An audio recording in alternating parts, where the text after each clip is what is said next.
If I'm trying to build a sustainable and successful baking business with no money, I'm talking no money at all, these are some of the things, or like the top 5 things that I would do, and I put my whole heart into doing them because this is the foundation upon which you will now build every other thing that you're building. Everybody's path is not the same. We could be doing the same business, but the way we start, the way we go about it is not the exact same. But I honestly feel like at the core of it would be the same. Then how you execute might be different. The way you execute this will be different from the way I execute this. So yeah, my name is Fisayo. I'm a Nigerian in Canada. I film about faith, business, lifestyle. I came here as a student, so all of that immigrant lifestyle, how to navigate, all of that juice and interesting stuff you will find on this channel. This series is particularly dedicated to business owners, but feel free to join us. You're welcome to join us even if you're not a business owner, but you just want to learn a thing or two, or learn for a friend, or learn for a family member, whatever the case may be. So now,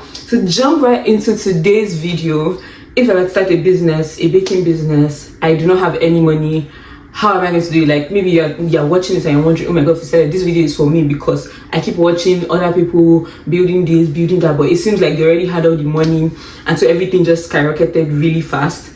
Which, even though like some people have the money, it's one thing to have the money, which is nice because money moves things and money helps you make some things go faster or move faster. But at the same time, even when you don't have money, you can still move things, I promise you, or you can move things in the right direction, so that you would now have money to really move things, you get.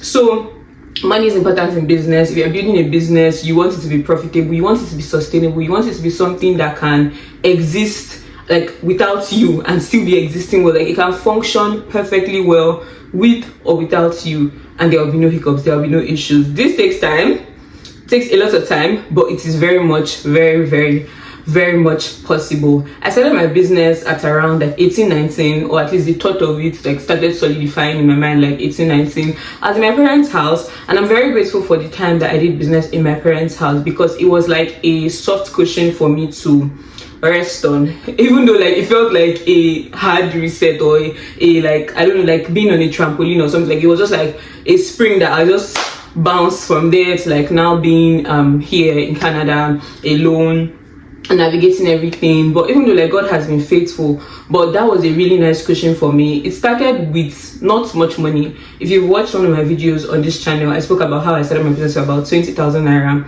and so far like God has been faithful. In Nigeria, like, it was a lot of work, especially for somebody like me that did not think of building a business, but it was fun. It was good, especially because it's something, mostly because it's something that I'm passionate about and something that I will do all my life, best believe. So if this is you, your passion is there, everything, blah blah blah blah blah, and you're like, I just need the money, like, just somebody just pop money into me.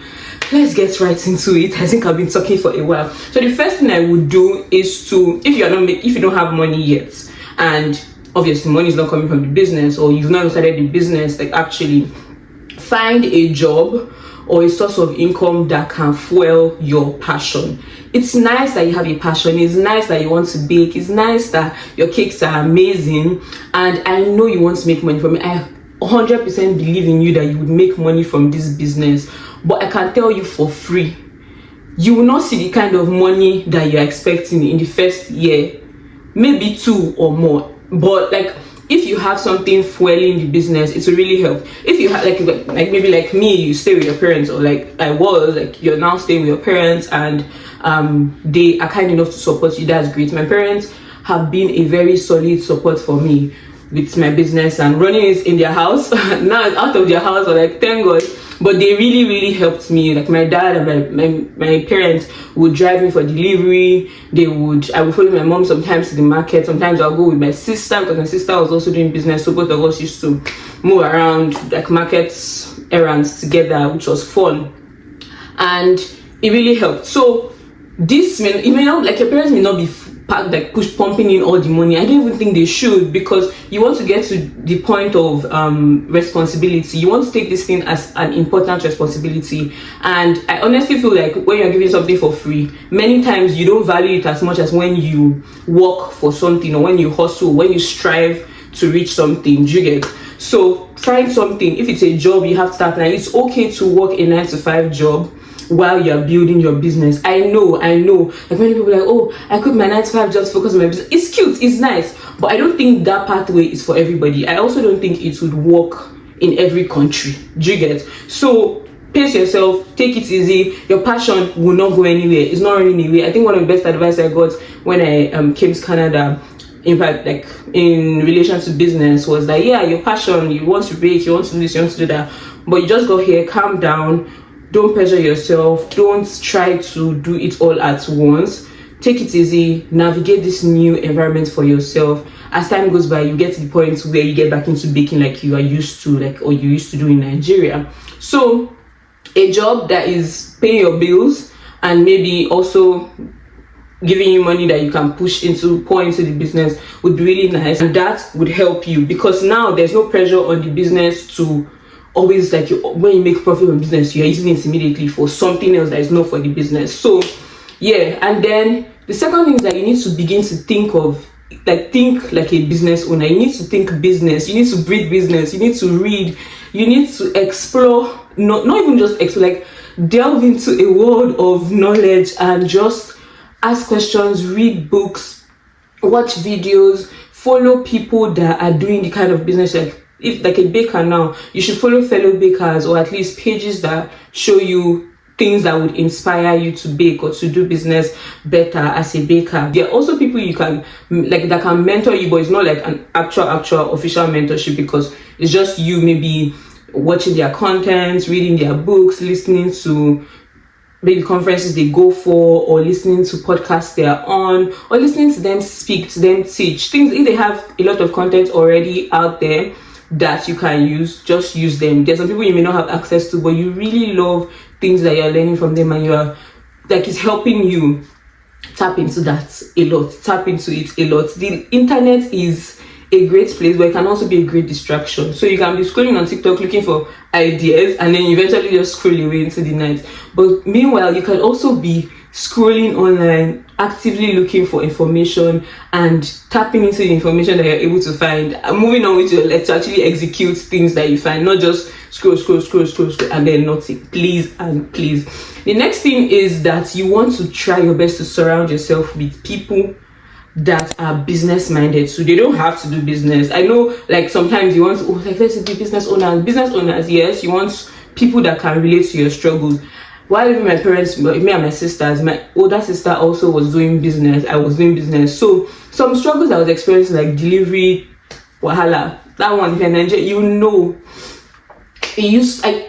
I would be frustrated, but it was just nice to see somebody else that understood where I was coming from, that understood my struggles and my pain, and would run together, would gist together, would laugh about it. The time I'll cry, she'll console me, not consoling me like, sorry, I stopped crying, but like, I know, like, the way he did, or the way this person behaved, or the way they spoke to you, like, was not nice, but don't worry, everything will be better. Just the encouragement, it really helped. And friends too that were doing business, the ones that were doing business, the ones that were not doing business, but they like have this business mindset. Oh, why don't you do this instead? This will help you make more profit. This will help you generate more revenue. This will help you reduce costs. Those kind of people. But then again, most times you still have people around you that like business nothing, like their mind is not even there, they are not interested, they just want to maybe work a 9 to 5 and focus. Maybe those kind of people might just be people that you will just chill with when you don't want to think about anything related to building a business or building a brand or positioning for this and branding this or the colors. People that you just want to chill, maybe you just want to go and watch a movie with them. When you're with them, you just forget your sorrows, basically. Those ones too are very important, but having people that's just like, when it seems like you don't have ideas again, or it seems like you're stuck, it feels like you're stuck, these people pour life into you. You need them like mad. You really, really need them a lot. And then you need to have, like, this is the fourth, is it the fourth or the fifth? Fourth, you need to have direction for your business. It may not come 100% at the start of the business, like, oh, I want to be a global brand, I want to be in this continent, I want to do this, I want to reach this kind of people. You may not have the exact or specific definition of your target audience at the beginning, and it's okay. I know they say, oh, like, you should know your target audience because that's how you're able to specifically reach them. You know where to find them. I get it. It really helps with marketing when you know your target audience. But I also know that even if you have an idea of your target audience, when you start the business, allow yourself explore. Allow yourself see how the business unfolds. So you make plans, but allow a bit of flexibility when you are starting, and allow it to now to now direct the vision. So now you want to do this, like you want to bake, and then you want this specific type of designs. But whenever people order, they are not ordering the specific types of design that you want to do. It can be frustrating because there's some cakes maybe you don't really like decorating them, or you don't really like you rather do this ones. Sometimes it's better to take the ones people. Most times, like your customers, the customers that you are receiving, and the kind of orders they are making. It's important to pay attention to it, because that might be the actual direction your business should be going. It's possible you guessed wrong for what your target audience, what your clients would like, and so you need to be paying attention to, oh, this bestseller is not the bestseller. Oh, that they prefer this one to that one. Maybe sometimes in your mind it doesn't make sense, because you're like, why won't you prefer this? Why would you prefer the expensive one to the cheaper one? Why would you prefer this design? Because you are on the back end. Them, they are like, they don't really know all the things that are going. They don't know how much stress you put, how much stress you have to go through to make a design, or like the fact that this one is more stress free or more stressful than this. You don't consign them. So it's important you pay attention to them and try to like just not be, be so hard on yourself. Like, take it easy, take feedback, and be flexible. The final point is to separate yourself from your business. It's very hard. It's very hard, especially if you don't have staff yet, or you don't have maybe a space. Maybe you're baking from your house, you're doing everything from your house, from the comfort of your bed. You're replying DMs, you're making calls, you're calling everybody you need to call, like, every customer from the comfort of your room, your bed. It's hard.